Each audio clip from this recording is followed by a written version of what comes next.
إن الحمد لله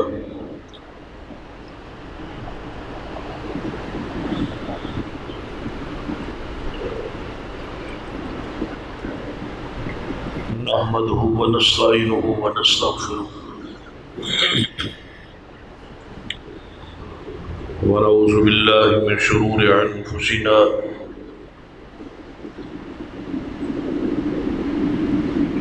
ومن سيئات أعمالنا من يهد الله فلا مضل له ومن يضلل فلا هادي له أشهد أن لا إله إلا الله وحده لا شريك له وأشهد أن محمدا عبده ورسوله اللهم صل على محمد وعلى آل محمد كما صليت على إبراهيم وعلى آل إبراهيم إنك حميد مجيد اللهم بارك على محمد وعلى آل محمد كما باركت على إبراهيم وعلى آل إبراهيم إنك حميد مجيد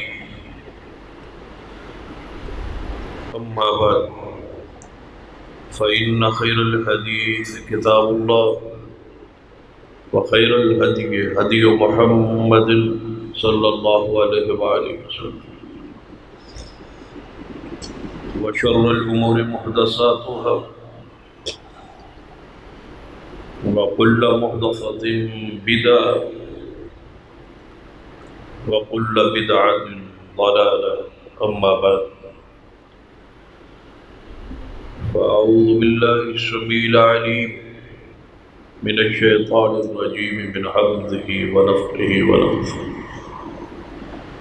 بسم الله الرحمن الرحيم يا أيها الذين آمنوا اتقوا الله وقولوا قولا سديدا يصلح لكم أعمالكم ويغفر لكم ذنوبكم ومن يطع الله ورسوله فقد فاز فوزا عظيما رب اشرح لي صدري ويسر لي أمري واحلل عقدة من لساني يفقهوا قولي رب زدني علما سبحان ربك رب العزة عما يصفون وسلام على المرسلين والحمد لله رب العالمين. حضرات عزیز وقار،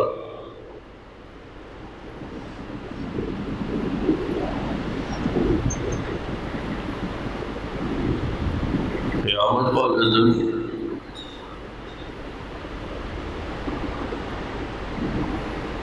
زبان سے نکلنے والے ایک جملے کا وزن بھی ہوگا اور حساب بھی ہوگا. قیامت کا جو طول ہے وہ حق ہے.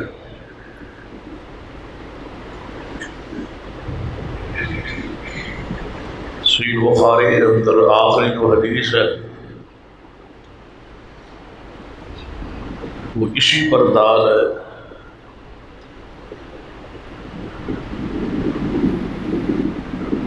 کہ ثقیلتان فی المیزان، دو کلمے اللہ کے وزن میں بھارے ہو، یعنی وزن ہوگا، کلمات کا ہوگا، جملوں کا ہوگا. اور اللہ تعالیٰ کی ذات اس پر قادر ہے، وہ جملوں کو تولے، کلمات کو تولے. سب سے زیادہ اللہ کے وزن اندر، اللہ کے ترازو اندر قیامت والے دن جو بھاری چیز ہوگی وہ بھی حسن اخلاق، اچھا اخلاق، وہ جملے جو آپ کی زبان سے نکلیں.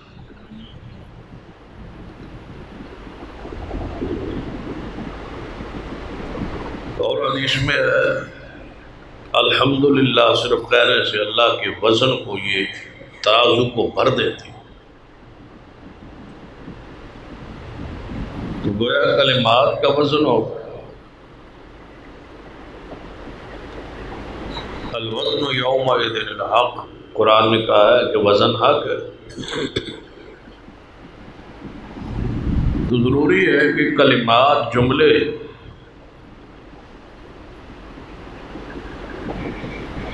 جنہاں دی حقیقت کو انکار نہیں کیتا جا سکتا، تول کے، سوچ کے اور سمجھ کے بولے جائیں، جو کلمات کی بنیاد پر، ایک جملے کی بنیاد پر بندہ بعض دفعہ جہنم کی گہرائی میں گر جاتا ہے۔ رسول اللہ صلی اللہ علیہ وسلم کی حدیث ہے، آپ نے فرمایا کہ کوئی شخص اعمال کر کر کے بالکل جنت کے قریب پہنچ جاتا ہے، اس سے اور جنت کے درمیان صرف ایک بالشت کا فرق رہ جاتا ہے، اچانک اس کی زبان جو کوئی ایسا جملہ سخت زہریلا نکلتا ہے، اللہ تعالیٰ اس کو جنت، اس کو بالکل قریب پہنچے شخص وہاں سے ہٹا کے جہنم کا ایندھن بنا دے، صرف ایک جملہ۔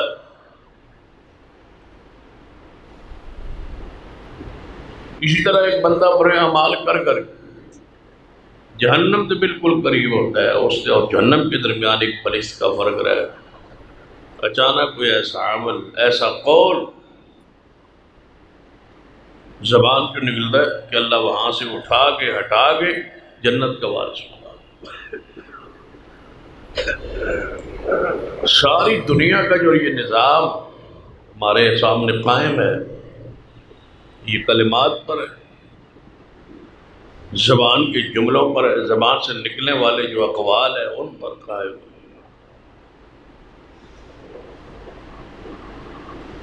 اس کی حقیقت تو کوئی شخص انکار نہیں کر سکتا۔ مثلا آپ کے گھر کا پورا نظام جو ہے، آپ کا نکاح، آپ کی بیوی، آپ کے بچے، اولاد، گھر کا ماحول، سکون، اطمینان، ایک جملے پر قائم کہ آپ نے بھری محفل مجلس میں گواہوں کی موجودگی میں ایک عورت کو اپنی زبان سے قبول کیا ہے۔ آپ نے کہا، آپ سے یہ کہا گیا کہ فلاں کی بیٹی آپ کے نکاح میں دی ہے، آپ نے قبول کا لفظ زبان سے نکالا، اسی وقت، اسی لمحے کتنے رشتے تبدیل ہو گئے، صرف آپ کی زبان سے قبول کا لفظ نکلنے تو بعد۔ اس زبان کی ثقافت، اس زبان کی حیثیت پہ غور کریں، ایک لمحے صرف آپ نے ایک لفظ کہا قبول ہے، اس کے بعد رشتوں کی تبدیلی دیکھیے اور انقلاب دیکھیے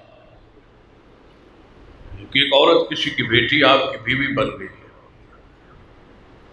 ایک لمحہ پہلے آپ کنوارے تھے اور غیر شادی شدہ آپ کو کہا جاتا تھا، صرف قبول لفظ کہنے سے آپ کی اپنا سٹیٹس جو ہے وہ بھی بدل گیا ہے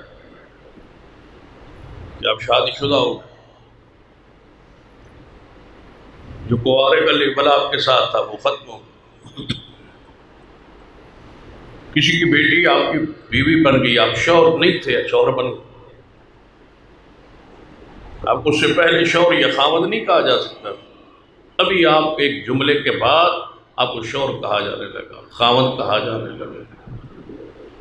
اس سے پہلے آپ کو دولہا تو کہا گیا ہے، خاوند نہیں کہا گیا، شوہر نہیں کہا گیا۔ لفظ کہنے تو بعد، ایک جملہ زبان تو ادا کرنے تو بعد، آپ کی اپنی حیثیت سٹیٹس جو ہے کتنا تبدیل ہوا ہے، کتنا بدلا ہے۔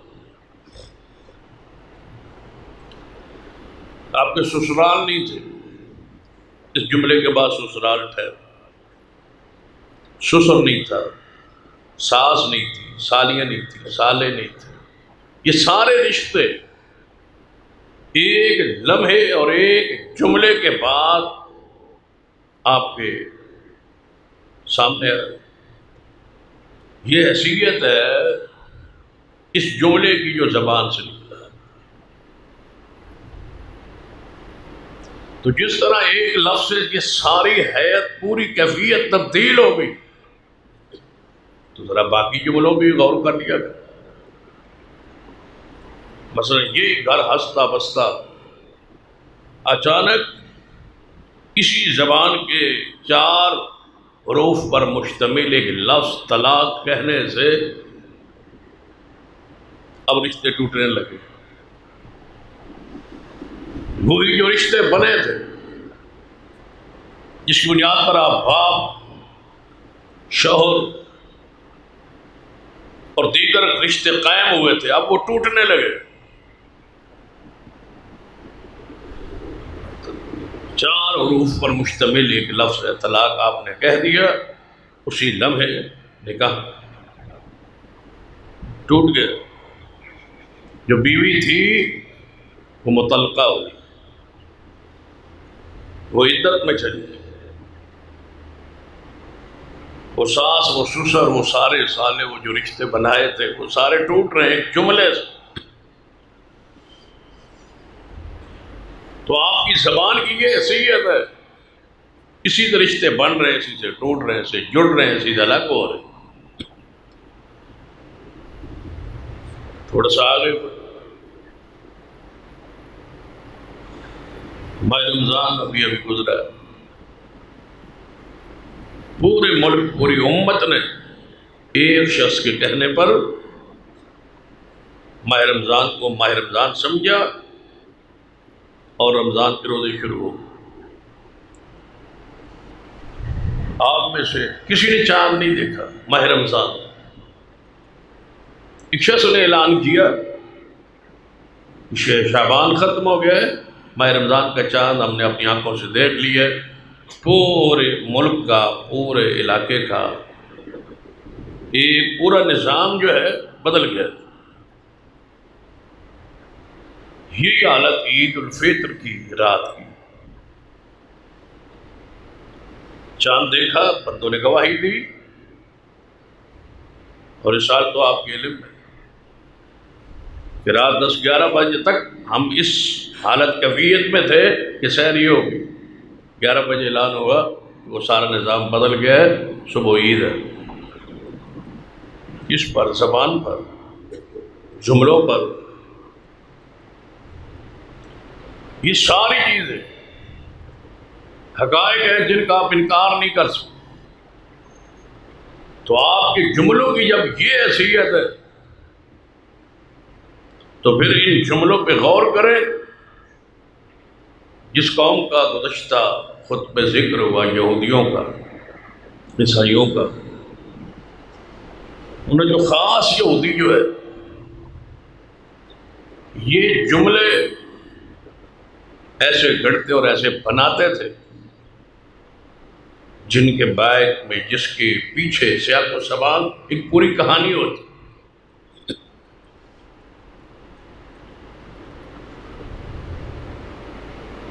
اور وہ جملے مشہور کرتے، الفاظ بدلتے، حروف بدلتے، مخارج بدلتے، تاکہ ان الفاظ کی حیت، کیفیت بدل جائے۔ یہ یہودیوں کی عادت تھی، روش تھی۔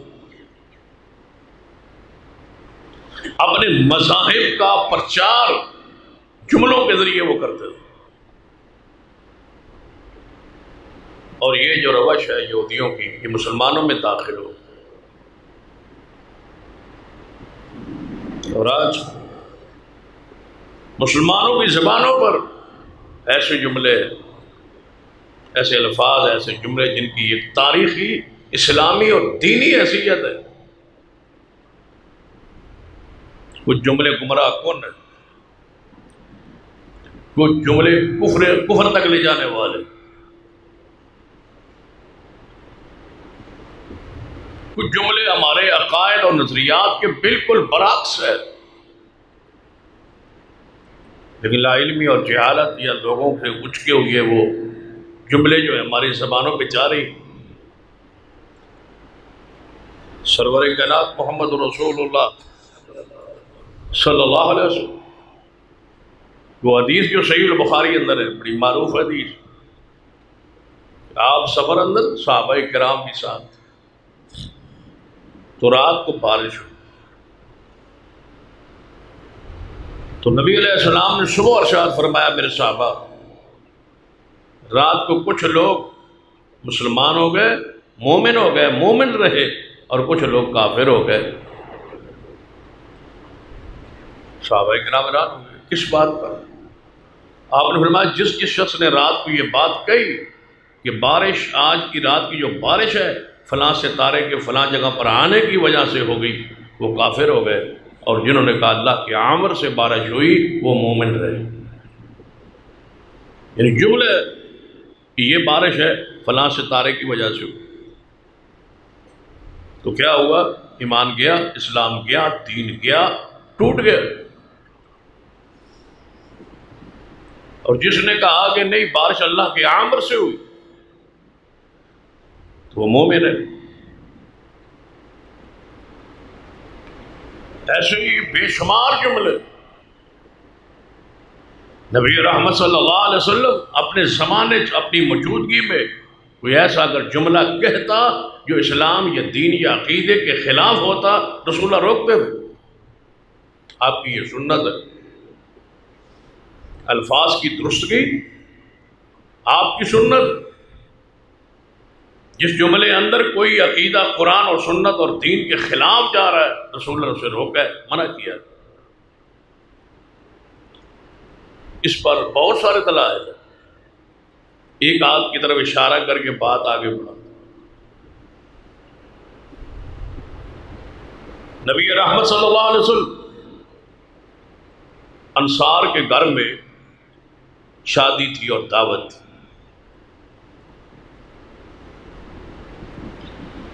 شادی کے متعلق دعوت. انصار کی عادت تھی، رواج تھا کہ جب شادی ہوتی سارے خاندان دیا بچیاں چھوٹی جب اکٹھی ہوتی تھی تو وہ آپس میں گیت گاتی، کھیلتی. تو دف لے کے وہ بجاتی تھی، کٹکھٹاتی تھی. اس میں آواز ہوتی ہے، ساز نہیں ہوتی. یہ دف اور ڈھول میں فرق ہوتا ہے. ڈھول کے دونوں طرف چمڑا لگا ہوتا ہے اور دف کی ایک طرف ہوتا ہے، اس میں آواز ہوتی ہے. دف میں ساز نہیں ہوتا، ڈھول میں ساز ہوتا ہے. رسول اللہ صلی اللہ علیہ وسلم نے فرمایا مجھے اللہ نے ڈھول کو توڑنے کے لیے بھیجا ہے. اس کو حدیث میں کوبہ کہا جاتا ہے، ڈھول کو. یہ موسیقی کے آلات، یہ چیزیں، یہ ڈھول میں توڑنے آیا ہوں. میری ڈیوٹی یہ ہے، میری ذمہ داری یہ ہے کہ اللہ نے مجھے بھیجا ہی اس لیے ہے کہ ڈھول نہ رہے گا، میں اس کو توڑنے کے لیے آیا ہوں. رسول اللہ صلی اللہ علیہ وسلم کی حدیث. آج امت کے پھر وہ گلے میں ہے، اور حیران کن بات ہے ڈھول ہوتا بھی گلے میں ہی. گلے میں ایسا پڑا ہے کہ آج تک گلے میں. حضور توڑنے آئے تھے، امت نے پھر اس کو سینے سے لگایا ہوا، گلے سے. ادھر گلا اور سینہ پورا سجا ہوا ہے ڈھول جس کو رسول اللہ توڑنے آئے. تو بچیاں دف بجاتی تھیں، وہ دف کھٹکھٹاتی تھیں. وہ نشانی تھی کہ یہاں بچیاں وہ قبیلے کی پھر اکٹھی ہو جاتی اور گیت وغیرہ. آج سے اپنے ماحول میں پیچھے چلے جائیں، 20 سال 15 سال 20 سال پیچھے چلے جائیں تو ہماری اپنی بیٹیوں بہنوں کو یہ فحاشی اور بے حیائی اور یہ سارے گیت اور گانے، ان کا تصور بہت کم تھا. سادگی تھی.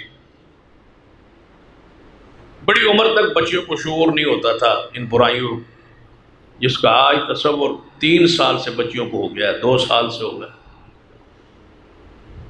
اس میڈیا نے یا اس موبائل یہ جو تباہی مچائی ہے اس کا ایک حصہ ہے. اس کا تو وہ بچیاں گیت گاتی تھی، گیت بھی بے حیائی والے، فحاشی والے، برہ روی، اور جس سے بندے کے خواہش پرستی میں، جذبات میں یا اس میں کوئی تبدیلی آئے، ایسی کیفیت نہیں۔ وہ اپنے باپ دادا کی جو قربانیاں ہوتی تھیں، جو جنگیں ہوتی تھیں، بہادری ہوتی تھی، دلیری ہوتی تھی، اس کے تذکرے اشعار میں ہوتے تھے۔ اس میں وہ بچیاں یاد کیے ہوتے، وہ پڑھتے۔ تو نبی رحمت صلی اللہ علیہ وسلم شادی پر تشریف لے آئے، دعوت دی حضور کی انصاریوں کے ہاں، اور وہ بھی پہلے حضور تشریف لے آئے، کچھ دیر بعد سیدنا عمر تشریف لے آئے۔ تو نبی علیہ السلام تشریف لے آئے تو وہ بچیاں ایسے ہی بیٹھی رہی، اور وہ دف جو ہے وہ کھٹکھٹاتی رہی۔ سیدنا عمر تشریف لائے تو انہوں نے اس کو چھپا لیا بچیوں نے، اور ڈر گئی۔ سیدنا عمر نے ڈانٹا، حضور آئے تو آپ نے ایسے نہیں کیا، اور دف روکا بھی نہیں ہے، اور آپ نے کھٹکھٹانا بھی بند نہیں کیا، اور میں آیا ہوں تو آپ نے یہ کیا ہے۔ بچیوں نے کہا میں آپ سے ڈرتی ہے۔ تو نبی علیہ السلام نے روکا، عمر، ہر قوم کی کوئی نہ کوئی خوشی کا موقع ہوتا ہے، انصار کی بچیاں جو ہے نا، یہ شادی کے موقع پر ایسا کرتی ہیں، ان کو کرنے۔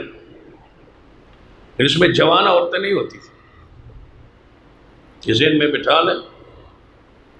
جن لوگوں نے، جن مفکرین نے، جن لبرل لوگوں نے ان چیزوں سے گانے کو جواز دیا ہے، یا دف کا جواز دیا ہے، یا عورتوں کے ناچنے کا جواز دیا ہے، یا عورتوں کے گانے کا جواز دیا ہے، وہ بالکل اپنے کسی اور ایجنڈے پر ہے۔ اسلام میں ایسا نہیں، گانا حرام ہے، عورتوں کا ناچنا بھی حرام۔ بچیاں بھی نہیں ناچتی تھی، وہ عرب کی بچیاں، وہ بھی بیٹھ کے گیت گا رہی، ایک گا رہی ہے دوسری سن رہی ہے، یا ایسا ماحول تھا، دف ٹکراتی تھی۔ جہاں تک حدیث میں تذکرہ ہو وہاں تک رکھنا چاہیے، اس سے ایسا جواز کوئی نکالنا جس سے فحاشی اور بے حیائی اور گانے کا جواز ہو، یہ حدیث پر بھی ظلم ہے، اپنی جان پر بھی ظلم ہے۔ تو بچیوں نے گیت گاتے گاتے، کہتے کہتے حضور کی شان میں جملہ کہہ دیا، اور کہنے لگی ہم میں وہ نبی آ گئے جو کل کی بات کو جانتے ہیں۔ بات جملوں کی چلی تھی، عقائد کی چلی تھی۔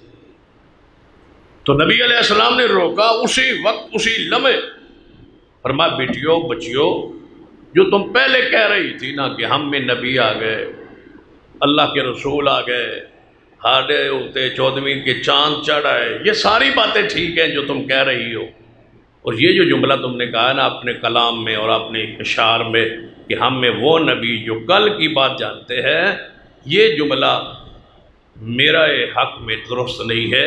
کل کی باتوں کو جاننا محمد کی شان نہیں ہے، یہ میرے رب کی شان ہے۔ یہ جملہ چھوڑو، اس جملے کو ترک کرو، یہ لفظ درست نہیں ہے۔ تو نبی رحمت صلی اللہ علیہ وسلم نے روکا ہے ایسے الفاظ کے استعمال سے جس سے عقیدے پر زد پڑے، قرآن اور حدیث کے کسی عقیدے پر زد پڑے، روکا ہے۔ اب یہ جملہ قرآنی آیات کے خلاف تھا، کہنے والی بچیاں چھوٹیاں تھیں، چھوٹی بچیاں تھیں، فوری روکنے کی ضرورت کیا تھی؟ موقع شادی کا تھا، جو دف کی جواز تھا، حضور نے، سیدنا عمر نے روکا ہے، آپ نے اس کو منع کر دیا کہ نہیں نہیں، آپ ذرا رہنے دیں، بچیاں کھیل رہی ہیں تو ان کو کھیلنے دیں۔ سیدنا عمر نے یہ سمجھا تھا کہ دف بھی نہیں بجانا، تو آپ نے فرمایا نہیں، یہ بچیاں ان کو کھیلنے دیں، ہر قوم کی خوشی ہوتی ہے، ان کی یہ خوشی ہے، ان کا یہ رواج ہے، ان کو کرنے دیں۔ لیکن نبی علیہ السلام نے اسی لمحے جس میں روک رہے تھے سیدنا عمر کو کچھ نہیں کہنا، جب جملہ وہ کہا جو قرآن کے خلاف ہے، جب وہ جملہ آیا جو حدیث کے خلاف ہے، جب وہ جملہ آیا جو رسول اللہ کی شان کے خلاف ہے، تو رسول اللہ نے روکا، منع کیا، فرمایا نہیں بچیو، یہ جملہ میرے حق میں درست نہیں ہے، کل کی بات اللہ جانتا ہے، یہ ہم پہ واجب ہے، فرض ہے، ضروری ہے کہ ہم ایسے جملوں کے سے پرہیز کریں اور روکیں۔ جو قرآن اور دین اور حدیث اور شریعت کے خلاف زبان زد عام ہیں، چل رہے ہیں، اچکے ہوئے جملے ہیں، اس پر ایک اور دلیل دے کے پھر بات آگے بڑھے۔ نبی کائنات جناب محمد رسول اللہ صلی اللہ علیہ وسلم تشریف فرما، ایک شخص آیا اور اس نے آ کے ایک بات کہی، مشہور حدیث ہے، صحیح البخاری وغیرہ میں ہے کہ وہ ہوگا جو اللہ اور اس کا رسول چاہے گا، وہ ہوگا جو اللہ چاہے، اللہ اور اس کا رسول جو چاہے وہ ہوگا۔ اب بتائے کہ ہمارے جملے کہاں ہیں؟ یہ آنے والا کون ہے؟ صحابی رسول ہے، زیر تربیت ہے، اصلاح ہو رہی ہے، حضور کے سامنے تشریف لائے، حضور کی موجودگی میں کہتا ہے وہ ہوگا جو اللہ اس کا رسول چاہے گا۔ کیا رسول اللہ نے اس کو برداشت کیا ہے؟ میری تعریف کر رہا ہے، میری شان بیان کر رہا ہے، میری شان کو بڑھا رہا ہے۔ ماحول تو یہ کہتا ہے نا کہ حضور کو خوش ہونا چاہیے، راضی ہونا چاہیے۔ حضور فرماتے ہیں وہ ٹھیک ہے، میری تعریف کر رہا ہے، حضور سے محبت کرو تے انے وار کرو تے کوئی حد نہیں، جویں تھوڑا دل کرے کرو۔ یہ تصور آج ہمارے معاشرے میں موجود ہے کہ حضور نے محبت اندھے وار محبت کر، جتنی محبت کرنی اور جو کہنا ہے کوئی بات نہیں، یہاں جو تمہارا دل کہے گا ایسی بات۔ محبت ہو حضور سے، اتنی ہو محبت کہ اپنی جان سے بھی زیادہ ہو، ایمان ہوندہ ہی تھا، مکمل ہی تھا، یا اپنی جان سے بھی زیادہ محبت مصطفیٰ کی ذات کے ساتھ ہو۔ لیکن اس کا یہ معنی نہیں ہے کہ رسول اللہ کو محبت میں، عقیدت میں، پیار میں اللہ کا درجہ یا اللہ کی صفات دے دی۔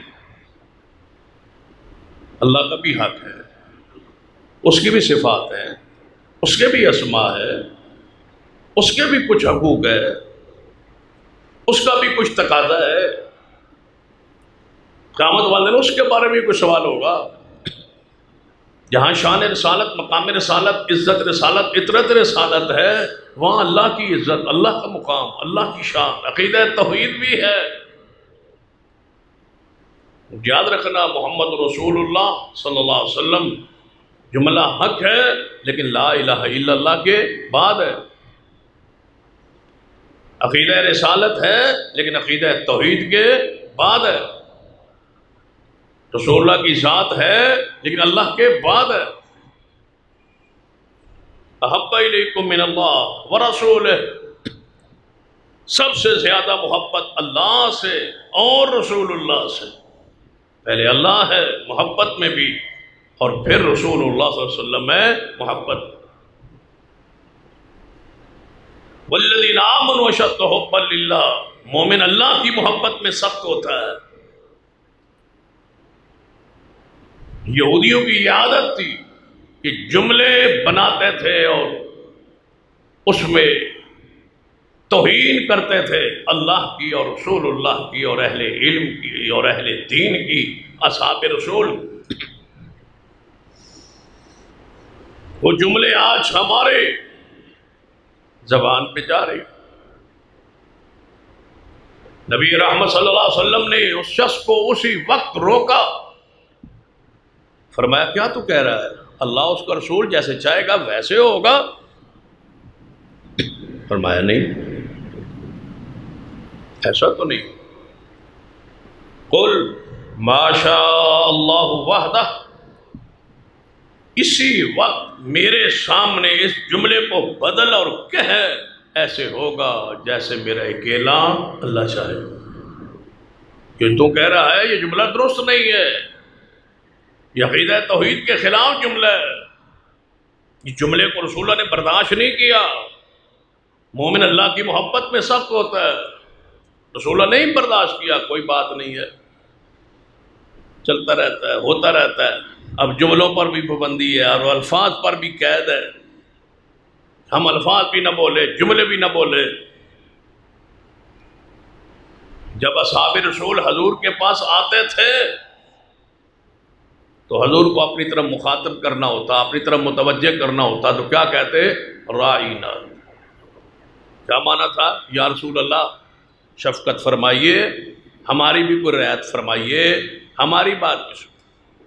اس طرح آپ بندہ محفل مجلس میں جانتا ہے نا، تو کوئی بات کسی کو بڑے بندے کو مخاطب کرنا ہو، یا ساڑھا بھی کوئی خیال رکھو، ہم بھی آئے بیٹھے، ہماری کوئی رعایت بھی فرما دو، ہماری طرف کوئی توجہ کر لو، تو رائینا کا لفظ اس بولا جاتا۔ اور یہ واقعہ کہاں ہے؟ قرآن میں۔ تو وہ کہتے تھے رائینا یا رسول اللہ صلی اللہ علیہ وسلم، ہماری رعایت، ہماری طرف توجہ ذرا فرمائی۔ تو یہودیوں کی یہ سازش تھی، غیر المغضوب علیہم الضالین، اس بری قوم ملعون اور مغضوب کی یہ عادت، یہ الفاظ بدلتے تھے، مروڑتے تھے، مخارج کو تبدیل کرتے تھے۔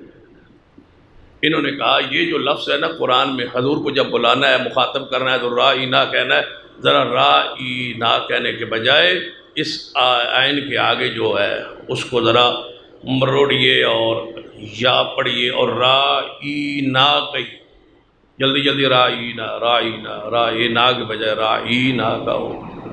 کیا ہوگا؟ اب اس کا معنی کتنا بدلے گا؟ رائینا ہماری رعایت کیجیے، رائینا ہمارا چرواہا، او ہمارے نوکر، او ہمارے خادم۔ بدل دیا ظالموں نے، گستاخوں نے،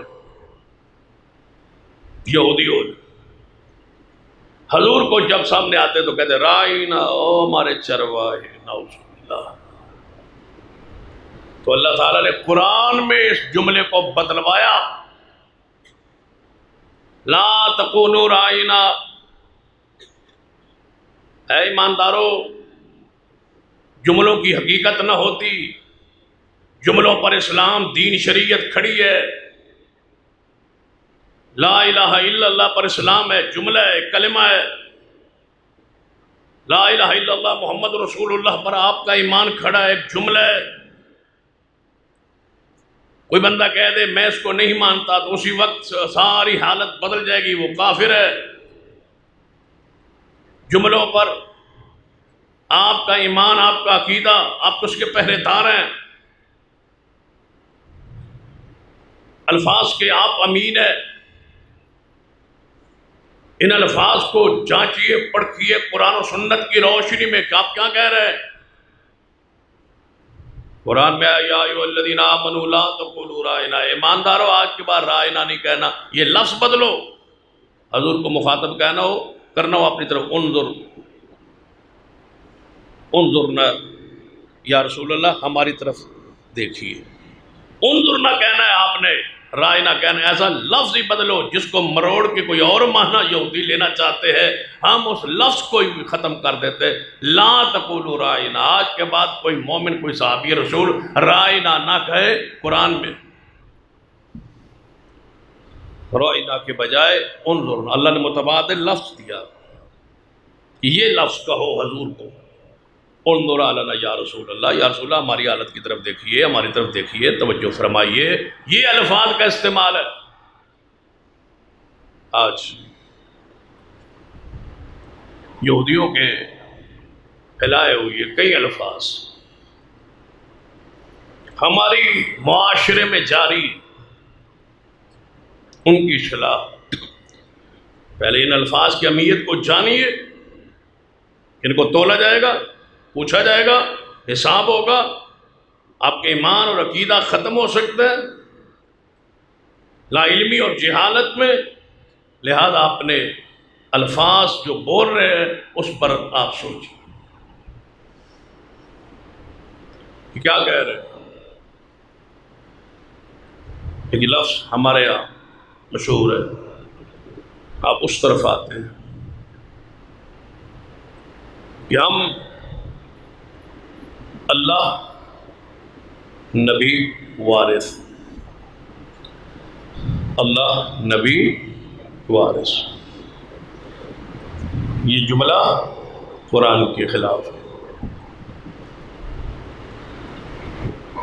واللہ میراث السماوات والارض، اللہ کہتا ہے زمین اور آسمان کا میں اکیلا اللہ وارث ہوں، یہ میری شان۔ اللہ فرماتا ہے میں وارث ہوں آسمانوں کا زمین کا، میرے علاوہ کوئی وارث نہیں ہے۔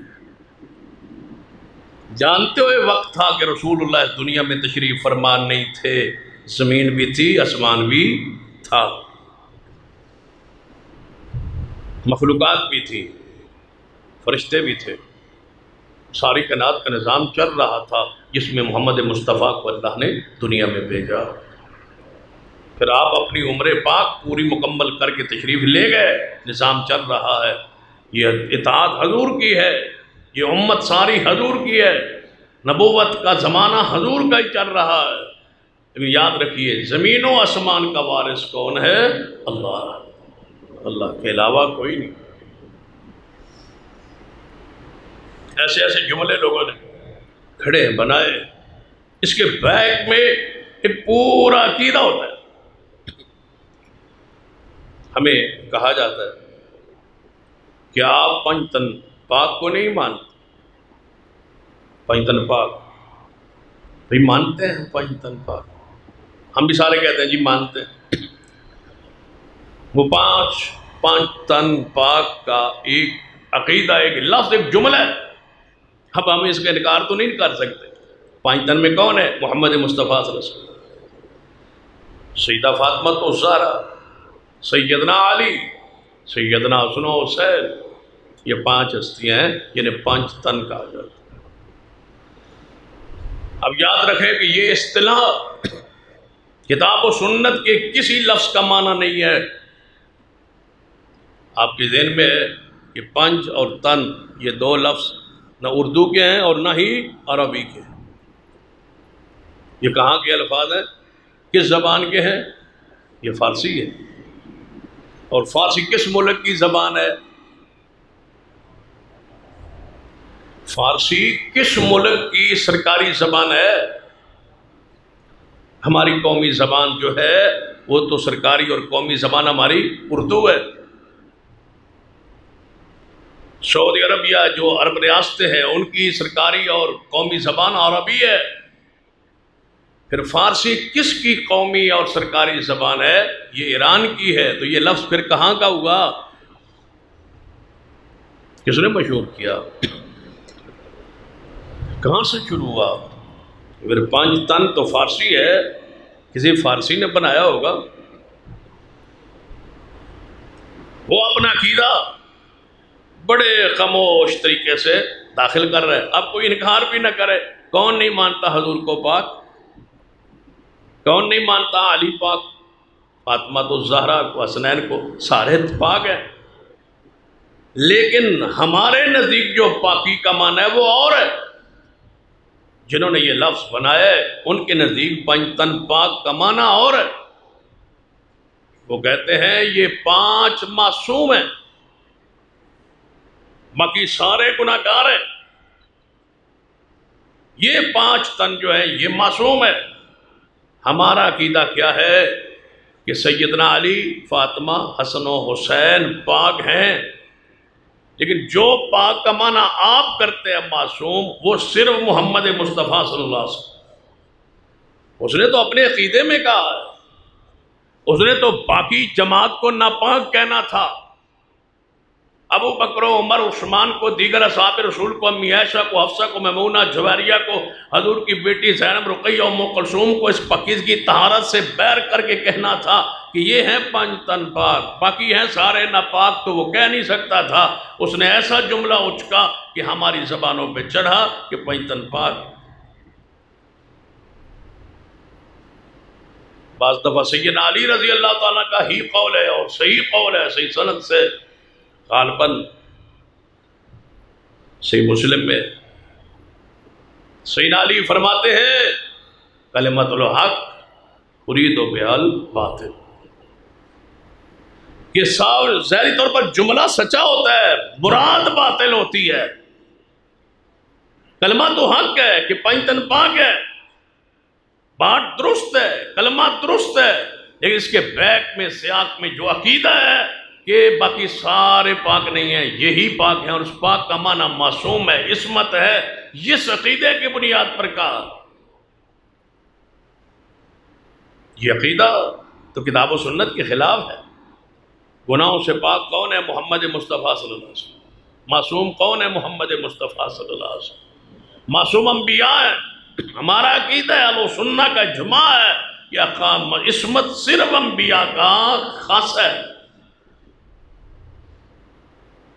صحابہ کرام، آل رسول، اہل بیت، اللہ نے کو کبائر سے محفوظ رکھا ہے، کبیرہ گناہوں سے وہ محفوظ رہے، لیکن لفظ محفوظ اصحاب پر، آل رسول پر بولا جا سکتا ہے، علماء نے بولا ہے، محدثین نے بولا ہے۔ معصوم کا لفظ خاص ہے محمد مصطفیٰ صلی اللہ علیہ وسلم۔ محفوظ وہ ہوتا ہے جس سے گناہ کا امکان موجود ہو، یہ فرق ذہن میں بٹھا لیجئے۔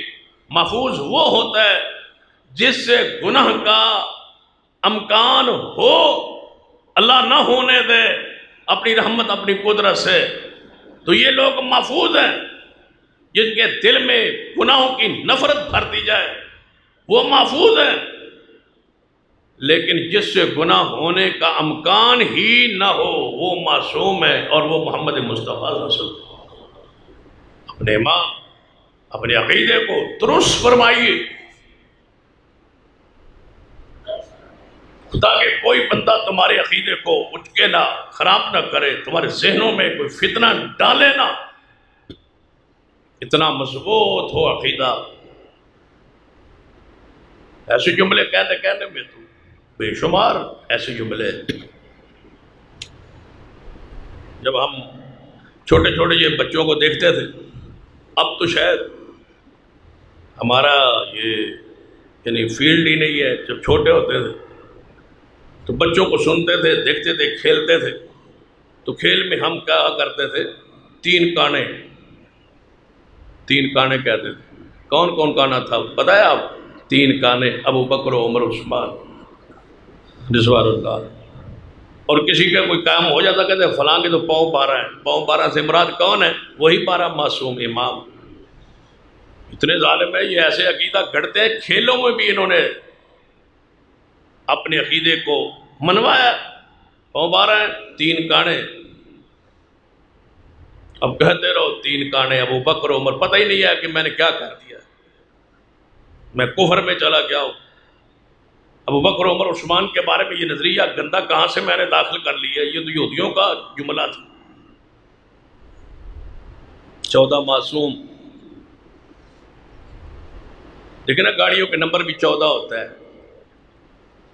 یا 12 ہوگا، یا 14 ہوگا، یا 5 ہوگا۔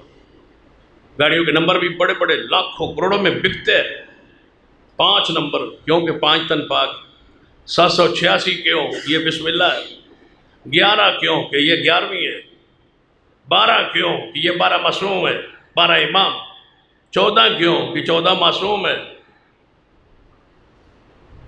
یہ سارے جملے انہوں نے بنائے ہوئے، ہمارے بیچارے اہل سنہ اہل حدیث بولے والے کوئی ایسی بات کرتے ہی نہیں۔ کتنے چلاک ہے وہ کہ گاڑی جا رہی ہے، 12 نمبر ہے، یہ 14 نمبر ہے، 14 معصوم ہے۔ کالی گاڑی لے لے تو لینے والے آ جائیں گے، 14 کا نمبر ہو تو ہو سکتا ہے گاڑی کی 2-4 لاکھ قیمت ہی بڑھ جائے، کوئی نہ کوئی تمہیں مل جائے گا جو کہے گا 14 نمبر گاڑی تو میں دے دو۔ یہ 14 نمبر جو ہے نا، یہ خاص نمبر ہے، بابرکت نمبر ہے۔ اس سے مراد 14 معصوم ہے۔ کون 14 معصوم؟ محمد مصطفیٰ صلی اللہ علیہ وسلم، سیدہ فاطمہ الزہرا، سیدنا علی، سیدنا حسن، سیدنا حسین، زین العابدین، امام باقر، امام جعفر صادق، امام موسیٰ کاظم، امام علی رضا، امام حسن عسکری، امام نقی تقی، امام مہدی، یہ 14 معصوم ہیں جو انہوں نے اپنے عقیدے میں بنائے۔ 12 ان میں سے 2 نکال دیں، نبی پاک علیہ السلام کی ذات کو اور فاطمہ الزہرا کو الگ کر دے تو پیچھے کتنے رہ گئے؟ 12 امام۔ باقی اماموں کو نکال دیں، صرف رسول اللہ کو، فاطمہ کو، علی کو، حسن حسین کو رکھے تو یہ کیا ہو گیا؟ 5 تن پاک۔ ایسے ایسے جملے کئی گاڑیوں کے پیچھے لکھا ہو کہ جنت حسین کی، اب گاڑی کے پیچھے لکھا جنت حسین کی، تو انہوں کچھ نہیں ہویا، وہ پورا اپنا عقیدہ بیان کر گیا، پڑھا گیا اپنا عقیدہ، بتلا گیا عقیدہ۔ سانو تو شرم آتی دکان تے بھی کوئی جملہ لکھنے پر گاہک نہ گھٹ جان، یا ایو یا قیوم بھی نہ لکھ دے۔ توحید کا جملہ بھی نہیں لکھتے. کئی حدیثوں کی دکانوں سے کوئی جملہ توحید والے کو سٹیکر لگا کے انہوں نے کھاڑ دیا، پتہ نہ لگ جائے ایسی واقعی ہیں حدیث. وہ تو چلتا چلتا گاڑی کے پیچھے لکھ گیا ہے کیا؟ جنت حسین. کیا مانا؟ اب کون انکار کرے کہ حسین جنتی نہیں ہے؟ بناتے ہوئے جملہ بڑے سوچ کے نا، اور کوئی انکار بھی نہ کرے. جنت کے نوجوانوں کے سردار ہیں حسین، کوئی شک نہیں. حسین رضی اللہ عنہ جنت کے وارث ہیں، جنت میں جائیں گے، اعلیٰ ترین درجے پر ہے. لیکن جنت حسین کی، اس کے پیچھے ایک عقیدہ ہے کہ جنت حسین اس کا مالک ہے، جس کو چاہے دے، جس کو چاہے نہ دے. جنت حسین، جنت میری ہوئے تو میں جنہوں چاہواں دے، جنت تہاڈی ہوئے تو تسی جنہوں چاہو دیو. جیڑی زمین تہاڈی ملکیت تہاڈی ہے، پلاٹ تہاڈا جنہوں تسی چاہو دیو. جنت کس کی ہے؟ حسین. قرآن پڑھی ہے، حدیث پڑھی ہے، کیا یہ جملہ ٹھیک ہے؟ پڑھ لیجیے وہ قرآن پاک کا واقعہ. احد کا میدان ہے، سرور کائنات جناب محمد صلی اللہ علیہ وسلم زخمی ہے، دانت مبارک کا ایک حصہ ربع چوتھا حصہ دانت کا شہید ہوا ہے. حضور کے دانت مبارک، تو حضور کا دانت مبارک شہید ہے، خون نکل رہا ہے، حضور کا چہرہ پاک زخمی ہے. تو حضور نے فرمایا کاش کوئی قرآن پڑھے، حدیث پڑھے، کوئی اس کے قریب آئے. حضور نے فرمایا تھا نا، جب چچا حمزہ کی میت کو دیکھا تھا نا، مسلح بنے ہوئے ٹکڑے ہو گئے. فرمایا چچا تیری میت پہ کھڑے ہو گئے. حضور نے کیا فرمایا تھا؟ چچا جب مجھے اللہ نے موقع دیا، جب مجھے اللہ نے غلبہ دیا، اے میرے چچا تیری میت کو دیکھ کر میری کیفیت یہ ہو گئی ہے، آج تیری میت پہ کھڑے ہو کے محمد وعدہ کرتا ہے اگر مجھے اللہ نے غلبہ دیا تو میں تیرے ایک چاچا کے بدلے 70 بندے ماروں گا.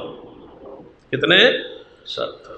اسی وقت وہی آئی، محبوب جی قانون تو ایک کے بدلے، ہمارا قانون تو ایک کے بدلے ایک ہے، آپ فرما رہے ہیں میں 70 ماروں گا.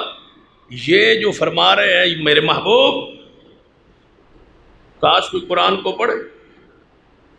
محبوب سن لیجئے، بدلہ لینا چاہتے ہو اپنے چچا کا تو ایک کے بدلے ایک ہے، اگر صبر کر لو تو تمہارے لیے بہتر ہے. پھر جملہ اللہ نے روکا ہے کس کا؟ محمد مصطفیٰ کا. ہماری کیا حیثیت؟ اللہ نے اپنے محبوب کو نہیں بولنے دیا، فرما نہیں میرے پیارے یہ جملہ نہیں ہے جو آپ فرما رہے ہیں ایک کے بدلے 70. نہیں، یہ قانون نہیں ہے. میرا قانون یہ ہے، اس قانون پر آپ پابند ہیں. فَاسْتَمْسِكْ بِالَّذِي أُوحِيَ إِلَيْكَ، وہی پر جمیے، وہی پر قائم رہیے. وہی سے آگے آپ پڑھ کے فرما رہے ہیں کہ میں 70 ماروں گا. 70 نہیں، وہی ایک ہے. حضور خاموش. کیا فرمایا تھا؟ بیویوں کے پاس بیٹھے، ایک بیوی نے کہا حضور فلاں بیوی کے پاس جو ہے نا وہ شہد پیتے ہیں اور وہاں زیادہ دیر رکتے ہیں.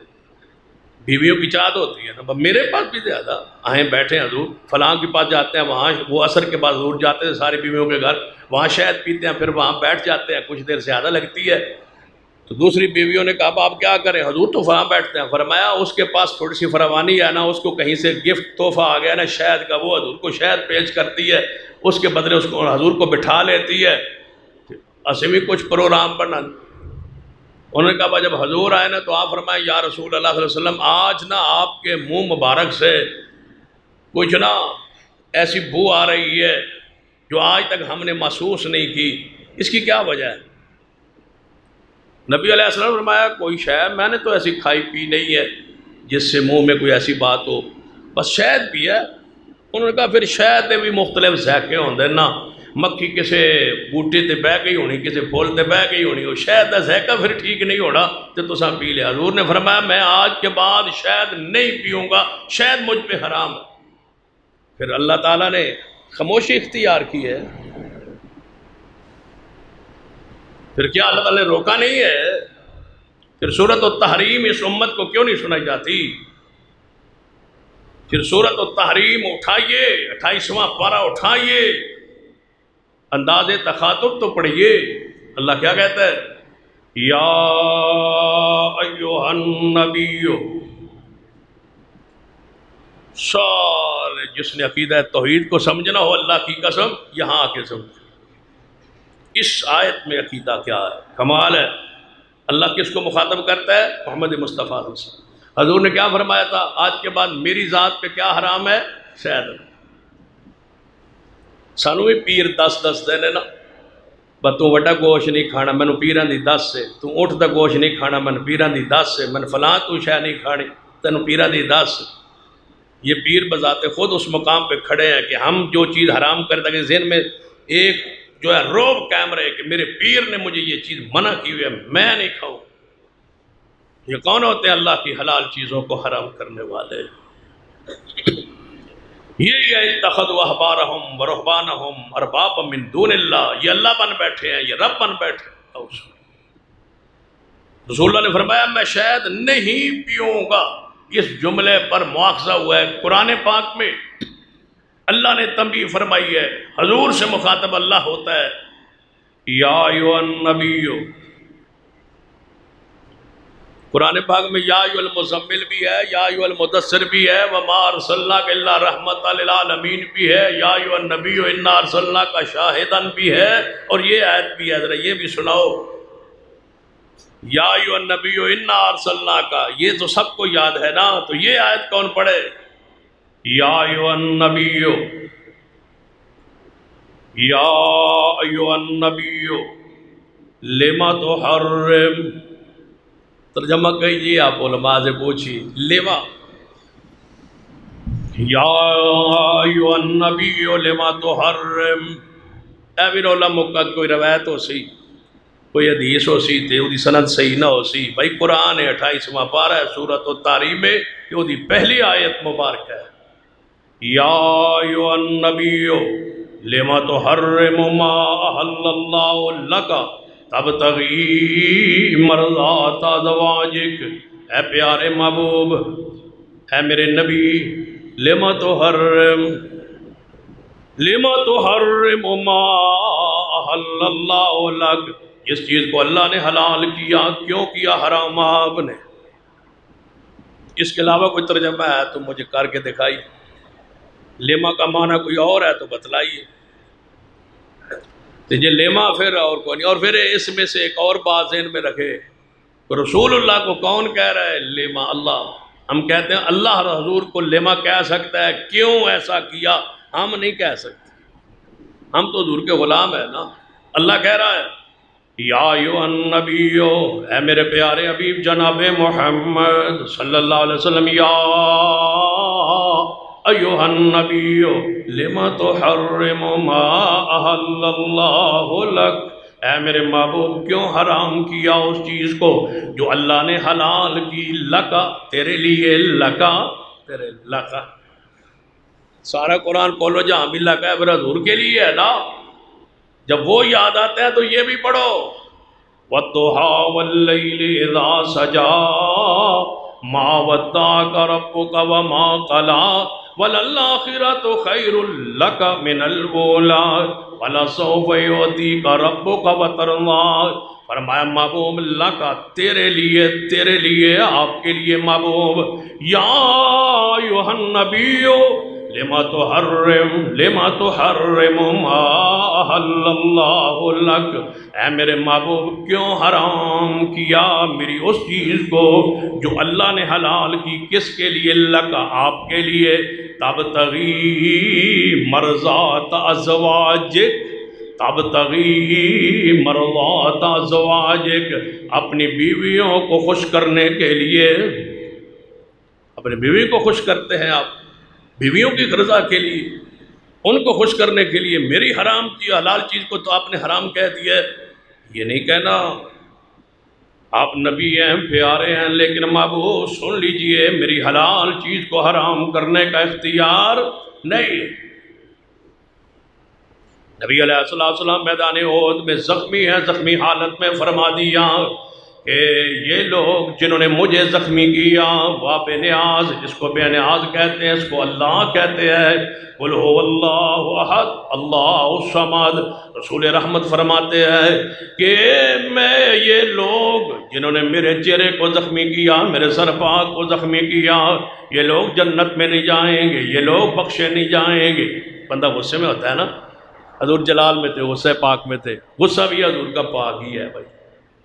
ہم تو ادب احترام اکرام کا یہ انداز جانتے ہیں، ہمیں تو اساتذہ نے یہ سمجھایا پڑھایا کہ حضور کے لیے غصے کا لفظ بھی کہیں تو پاک ہی کہیں۔ حضور کا غصہ ہے نا، حضور کی جلال ہے، حضور کے غصے میں تھے اور فرمایا یہ لوگ بخشے نہیں جائیں گے۔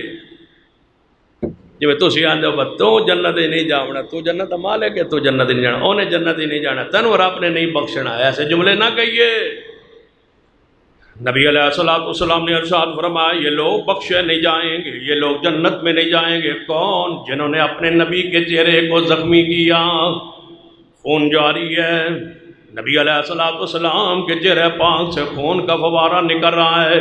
فرماتے ہیں نہیں بخشے جائیں گے یہ لوگ جنت میں نہیں جائیں گے جنہوں نے اپنے نبی کے چہرے کو زخمی کیا۔ ان الفاظ کو کس نے بدلا؟ پھر ان الفاظ کو کس نے روکا؟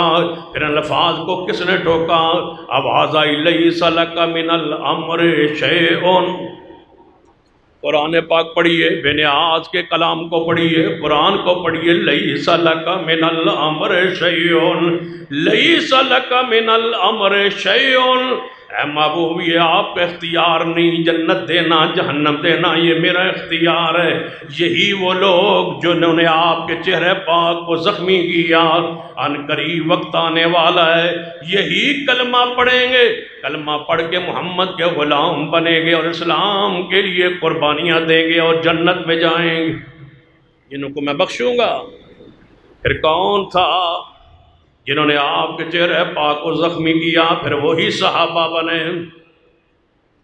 پڑھیے، قرآن کا مطالعہ کیجیے، حدیث کا مطالعہ کیجیے۔ وہی سردار بنے اسلام کے، وہی غازی بنے اسلام کے، وہی شہید بنے اسلام کے۔ کون تھا جنہوں نے نبی علیہ السلام کے چچا حمزہ کے ٹکڑے کیے تھے؟ وہ سیدنا واشی رضی اللہ تعالیٰ عنہ۔ پھر وہی واشی جب اسلام لے آئے جنہوں نے نبی پاک کے چچا کو زخمی کیا، چچا کو قتل کیا، چچا کی میت کے مسئلہ کیا، ٹکڑے ٹکڑے کرتا رہا، انگلیوں کے پورے کاٹتا رہا۔ وہی واشی جب اسلام میں داخل ہوئے تو نبی علیہ السلام نے فرمایا تو نے میرے چچا کو مارا تھا۔ حضور کیا فرماتے تھے؟ میں 70 ماراں گا۔ اب کیا وہ قاتل سامنے کھڑا ہے، میں 70 ماراں گا حضور فرماتے تھے۔ اب وہی قاتل سامنے کھڑا ہے، مارنا ایک سی، وہ بھی سامنے کھڑا ہے بھائی۔ سینا واشی سامنے کھڑے، تو نے قتل کیا تھا میرے چاچا کو؟ جی میں نے قتل کیا تھا۔ تو نے ٹکڑے کیے تھے میرے چاچا کے؟ جی میں نے کیے تھے۔ بعض روایات میں آتا ہے کہ واشی جب تو میرے سامنے آتا ہے نا تو مجھے تکلیف تو ہوتی ہے نا، پھر میرا چاچا تھا۔ تو حضرت واشی رضی اللہ تعالیٰ فرمایا کرتے تھے میں سوچتا تھا یا اللہ جس طرح میں نے اسلام کے سردار امیر حمزہ کو شہید کیا ہے، کوئی ایسا وقت لا میں کافر کے سردار کو مار کے محمد کے دل کو ٹھنڈا کروں۔ فرماتے ہیں پھر وہ وقت آ گیا، جھوٹا تھا نبوت کا دعوے دار مسیلمہ قذاب، یہ وہ واشی ہے جنہوں نے آگے بڑھ کے گھات لگا کے جس طرح میرے حمزہ پہ حملہ کیا اسی طرح مسیلمہ قذاب پہ حملہ کیا اور مسیلمہ قذاب کو قتل کیا، جس کے بعد رسول اللہ خبر دے گئے دو جھوٹے نبی ہوں گے، ایک مسیلمہ قذاب میرے بعد دعویٰ کریں گے۔ فرمایا یہ ہے مسیلمہ قذاب جنہیں جھوٹے نبوت کا دعویٰ کیا، صدیق کے زمانہ خلافت میں قتل کر کے فرمایا آج میں نے امیر حمزہ کے قتل کا بدلہ لے لیا۔ الفاظ یا ایھا الذین آمنوا اتقوا اللہ وقولوا قولا سدیدا، لوگوں سچی صاف ستھری بات کتاب و سنت کے مطابق کیا کرو، کوئی ایسا جملہ زبان سے ادا نہ ہو جو شریعت کے قرآن کے حدیث کے خلاف۔ ہم کسی کی حیثیت کو گرانا چاہیں نا، اس کا مقام گرانا چاہے، پتہ کیا کہتے ہیں؟ مجھے کوئی پرواہ نہیں، زید ہوئے یا بکر ہوئے، میں نے کی پرواہ، کوئی زید ہو کوئی بکر ہو، کوئی زید ہو کوئی بکر ہو، سانوں کی پرواہ ہے، باویں کوئی زید ہوئے باویں کوئی بکر ہوئے۔ یہ ظالموں یہ جملہ کس نے مشہور کیا ہے؟ اسی کسی نو جان نہیں، کوئی سی زید بکر نو اسی نہیں جان دے. تو زید بکر نو کوئی نہیں جاندا؟ یہ کس نے کہا ہے؟ اتنا ثقیل جملہ کہ ہم کسی زید بکر کو نہیں جانتے. کوئی زید بکر ہوئے، کون ہے زید بکر؟ یہ بدماش کس طرح بکر کو بکر کہہ رہا ہے؟ یہ کس کو بکر کہہ رہا ہے؟ ابو بکر صدیق کو. ہم کسی زید بکر کو نہیں جانتے. بس ساڑھا تیرے نہ تعلق کہ ہم کسی زید بکر کو نہیں جانتے. تو زید بکر کو نہیں جانتا تو مسلمان ہی نہیں ہے. تو کسی کو نہیں جانتا تو پھر جانتا کس کو ہے؟ ابو بکر کو نہیں جانتا. رسول اللہ سے پوچھ ابو بکر کو جانتے تھے یا نہیں جانتے تھے؟ حضور دنیا سے جاتے ہوئے فرما رہے ہیں سب کے دروازے بند کر دینا سوائے ابو بکر کے. میں سب کے سانات کا بدلہ دے کے جا رہا ہوں سوائے ابو بکر کے. جنت کے 8 دروازے سے آواز ہے کہ ابو بکر تجھ کو آئے گی. تو جانتا ہی نہیں ہے ابو بکر کو. اسی کسی زید بکر نو نہیں جانتے. تو مسلمان نہیں. کیا جملہ کہہ رہے الو کہ زید بکر کو ہم نہیں جانتے. جانتے ہو زید کون ہے؟ زید بن حارثہ ہے، صحابی رسول ہے، وہ جس کو حضور نے اپنا بیٹا بنایا ہوا تھا. پتہ ہے زید کی کتنی قربانی ہے؟ یا اما خدیجہ کا غلام تھا، انہوں نے حضور کو ہبا کیا تھا. چچا کو پتا چلا قبیلے کہاں سے بکتا بکاتا یہ زید آیا تھا. یہ وہ صحابی ہے جس کا نام بھی قرآن میں ہے. اس سے بڑا درجہ کیا ہو سکتا ہے کہ 1.25 لاکھ یا 1.5 لاکھ صحابہ میں سے کسی صحابی کا نام قرآن میں نہیں ہے سوائے زید کا. اتنا درجہ. پورا قبیلہ چچا باپ لینے آ گیا. پتہ چل گیا کہ ہمارا بیٹا بکتا بکاتا کہیں مکے میں پہنچ گیا ہے اور وہاں کوئی نبی ہے اس کا غلام بن گیا ہے. تو لینے آ گئے. تو اپنے ابے دے چاچے نو سیان گئے، پہچان گئے زید. تو انہاں کہا بس ساڑھا بیٹا وکدا وکاندا، پیسے لے لو جیڑے توڑے لگے جو خرچ ہوا ہم دینے کے، ہم بیٹے کو آزاد کروانے آئے. تو رسول اللہ نے فرمایا تھا زید اس کو جانتے ہو؟ جی یا رسول اللہ یہ میرا چاچا ہے، یہ میرا ابا ہے، مجھے لینے آئے ہیں، میں سب کو جانتا پہچانتا ہوں. فرمایا میں محمد کی طرف سے تم آزاد ہو، فری میں آزاد ہو، جاؤ اپنے باپ چاچا کے ساتھ. تو کیا کہا تھا باپ چاچا کو؟ تم واپس چلے جاؤ، میں تمہارے گھر میں وہ آزادی نہیں پائی جو محمد کے گھر میں مجھے. میں نہیں جانا چاہتا تمہارے ساتھ.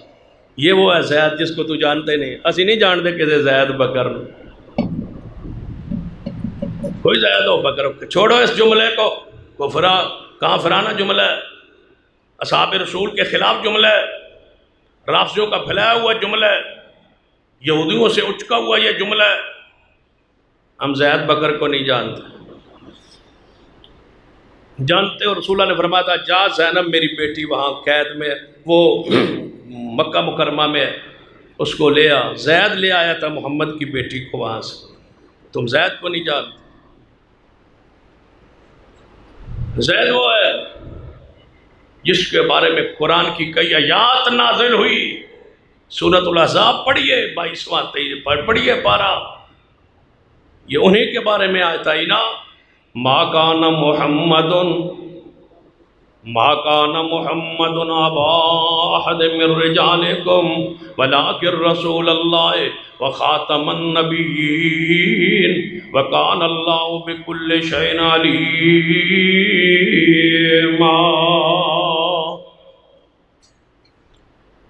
ہم زید بکر کو جانتے ہیں.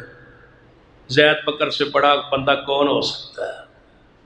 کیا کہنا ہے آپ نے کہ ہم زید کو بھی جانتے ہیں، بکر کو بھی جانتے ہیں. ہمارا ابو بکر ہے، ہمارا زید بن حارثہ ہے، رسول اللہ کا صحابی رسول ہے، جس کا نام قرآن میں ہے، جس کے فضائل حدیث میں ہے، جس کا بیٹا اسامہ بن زید ہے. یہ ہمارا ایمان ہے، ہم جانتے ہی. کافروں کا کیا ہے؟ یہودیوں کا کیا ہے؟ ان کی تو عادت ہے کہ ایسے ایسے جملے بنانا اور امت میں اس کو پھیلانا تاکہ لا علمی میں، جہالت میں وہ جملے کہتے پھرے اور ان کے وہ جملے اچک کے وہ لوگ لے کے پھر رہے. ان جملوں سے اپنے آپ کو آپ نے بچانا ہے. کوئی بولے تو اس کو روکنا ہے، اس کو ٹوکنا ہے، اس کو منع کرنا ہے کہ ایسا جملہ دوبارہ نہیں کہنا.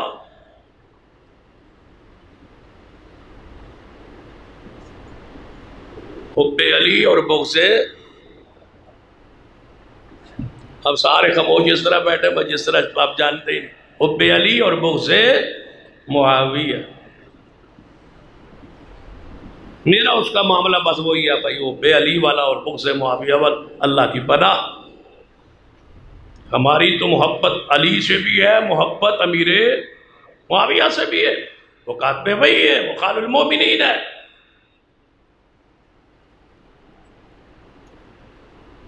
ایسے جملے آپ بولتے کیوں؟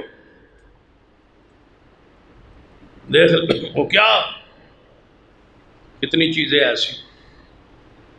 یہ کھڑے ہوئے لوگوں نے جملے امت میں پھیلائے. وہ پیچھے وہ بڑے پروگراموں میں میڈیا پہ چلتا آفتاب اقبال، اس کا کوئی پروگرام بھی ہے خاص، پتہ نہیں اس کا بدبخت کا کیا نام ہے اس کے پروگرام کا. اس میں صحابہ کو اس نے کیا کہا تھا؟ وہ ڈرامہ کرتے کرتے لیٹے، اس نے کہا تم تو وہ صحابہ کے طرح عہد میں جس طرح لیٹ کے مال لوٹ رہے تھے، تم بھی ویسے ہی لیٹ رہے تھے. اس کو نہیں پتا کہ میں کیا کہہ رہا ہوں. لوگوں کو میڈیا پر بٹھا دیا گیا، جاہلوں کے سردار رسول اللہ کے صحابہ کو برا کر. اب نیا کام شروع ہوا ہے آپ کے علم میں کہ لاہور میں ایک ریسرچ سینٹر بنا جس کا نام ہے شیخ ابو الحسن شاذلی ریسرچ سینٹر. خاتون اول جو ہے ہماری وزیر اعظم کی بیوی صاحبہ، اس نے وہاں افتتاح کیا. وہ کہتی ہے ریسرچ سینٹر ہونا چاہیے، اس کا نام شیخ ابو الحسن شاذلی ہونا چاہیے. یہ نام رکھے، نہ پاکستان کا ہے نہ ہندوستان کا ہے، صوفی گزرا ہے مصر کے علاقے. اس کے اپنے عقائد تھے، اپنے نظریات تھے، وہ صوفی تھا. اس کا نظریہ تھا کہ مدینہ میں جوتی ڈال کے جانا جائز نہیں. اگر رسول اللہ جوتے مبارک میں مدینہ میں رہے، ابو بکر بھی رہے، عمر بھی رہے، عثمان بھی رہے، علی بھی رہے، طلحہ بھی رہے، زبیر بھی رہے، اصحاب رسول سارے رہے، جوتی مبارک سمیت رہے. مسجد نبی میں جوتے مبارک ہوتے تھے، اتارتے تھے صحابہ. بخاری میں تذکرہ بھی حضور نے جوتا اتارا، صحابہ نے بھی جوتے اتار دیے مدینہ پاک میں مسجد میں. کسی ایک صحابی سے ثابت نہیں ہے کہ اس نے مدینے میں جوتے پاک اتارے ہوں. ان شاذلیوں کا عقیدہ ہے، یہ ایک گروہ ہے صوفیوں کو کہ یہ جوتے اتار کے نہیں جاتے. اس فرقے سے تعلق رکھتی ہے، یہ بھی جوتا اتار کے جاتی ہے. ساتھ وزیر اعظم سے بھی کہتی ہے تم ہی اتار، تم ہی میرے مذہب سے رہے. ابھی بھی دورے پر گئے، پچھلے بھی دورے پر گئے، جوتے اتار کے گئے عمران. کیوں؟ یہ فرقہ شاذلیہ ہے. یہ چھپی ہوئی جو برقعے میں ہے یہ پورا فرقہ ہے، فرقہ شاذلیہ. اس پر لکھا ہے، محدثین نے کتابیں لکھی ہے. ان کے الگ طور طریقے ہیں. یہ ذکر کرتے اللہ ہو کا ذکر کرتے. یہ فرقہ شاذلیہ ہے. ریسرچ سینٹر بھی اسی کے نام پہ رکھا گیا. عوام کو بیچاری کیا پتا، انہوں نے کہا شیخ ابو الحسن پتہ نہیں کوئی شاذلی، پتہ نہیں کون ہوگا، کوئی بزرگ ہو اسی. بھائی یہاں پاکستان میں بزرگ کو نہیں رہ گیا تھا. چلو سید علی حجویری لاہور کے تھے تو لاہور میں تھے تو ان کا نام ہو جاتا، کسی پاکستان کے بزرگ کا نام ہو جاتا. نام بھی وہاں سے لیا کیونکہ اپنا مذہب ہے، ان کا مخصوص ذکر ہوتا ہے. حالانکہ ابن تیمیہ رحمۃ اللہ علیہ اس فرقے کا رد کیا ہے. یہ آج کا نہیں ہے، پرانا گروہ. امام ابن تیمیہ رحمۃ اللہ نے اپنی کتاب میں اس فرقے کا رد کیا ہے کہ یہ اللہ اور یہ ذکر نہیں ہے. اور یاد رکھیے یہ ذکر بھی نہیں. جب بھی لفظ اللہ کا، اس میں اللہ کا ذکر کرنا ہے، ساتھ جملہ جوڑنا ہے. کلمتان کتنے ہیں حدیث میں؟ کلمے 2. کلمتان حضور یہی فرمانا چاہتے ہیں. کتنے کلمے ہونے چاہیے ذکر کے؟ 2. کلمتان بیبتان الرحمن سبحان اللہ. کتنے کلمے ہوئے؟ 2. الحمدللہ. کتنے کلمے ہوئے؟ 2. لا الہ الا اللہ. کتنے کلمے ہوئے؟ 2. اللہ اکبر. کتنے کلمے ہوئے؟ 2. پورا قرآن حدیث پڑھو، اللہ نے صرف کہا ہو کہ اللہ کا ذکر کی، اللہ اللہ اللہ اللہ اللہ. پورے قرآن میں نہیں، ہو نہیں ہے قرآن. ذکر ہے سبحان اللہ، ذکر ہے الحمدللہ، اللہ اکبر، لا الہ الا اللہ، سبحان اللہ و بحمدہ، سبحان اللہ العظیم۔ صرف نام پاک کا اللہ اللہ اللہ اللہ یہ ذکر نہیں ہے۔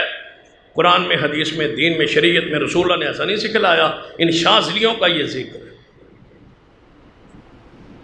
پھر وہ دل بنا ہوتا ہے اور پھر وہ آنکھیں بند کرتے ہیں، اس پہ ضرب لگاتے ہیں۔ یہ پوری حکومت ہی اس فرقہ شاذلیہ کے اس عقائد پر چل رہی، جادو ٹوٹکے، یہ اس گروہ کا حصہ ہے شاذلیوں۔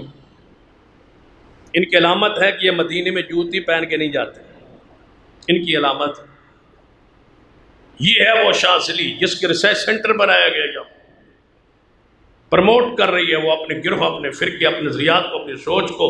اسلام پر ریسرچ کیجیے، صوفیوں پر ریسرچ کیوں کرتے ہو؟ صوفیزم پر ریسرچ کرے، قرآن پر ریسرچ کرے، حدیث پر ریسرچ کرے، قوم کو آگے لے جائیں، قوم کو پیچھے لے جاتے ہو۔ وہ صوفیوں کے تذکرے، وہ ملنگوں کے تذکرے، وہ مجذوبوں کے تذکرے، وہ کیسے اسلام پھیلاتے تھے قوالیوں کے ذریعے، ڈھولکی کے ذریعے۔ تائیں تو مولوی نے کیا سی، وہ بھی شاذلی فرقے کا ہے کہ تہاڈے مولویاں قرآن پڑھ کے وہ دین نہیں پہنچایا جڑا ساڈے بزرگاں ڈھولکی بجا کے دین پہنچایا۔ آدھا قرآن پڑھ کے تسا نہیں دسیا دین جڑا ساڈے بزرگاں ڈھولکی نال دسیا، یہ ڈھولکی والا دین یہ شاذلیوں کا ہے۔ اس فرقے کو، گروہ کو پروموٹ کیا جا رہا ہے۔ آپ سوئے ہوئے ہیں، آپ بیٹھے، لہذا ان جملوں پر پوری نگاہ رکھی اور انشاءاللہ اسی پر آگے جو جملے اور ہے ثقیل عقیدے اور نظریے، اس کو آئندہ جمعہ باز کرے۔ اقول قولی ھذا واستغفر اللہ لی ولکم ولسائر المسلمین وآخر دعوانا الحمدللہ۔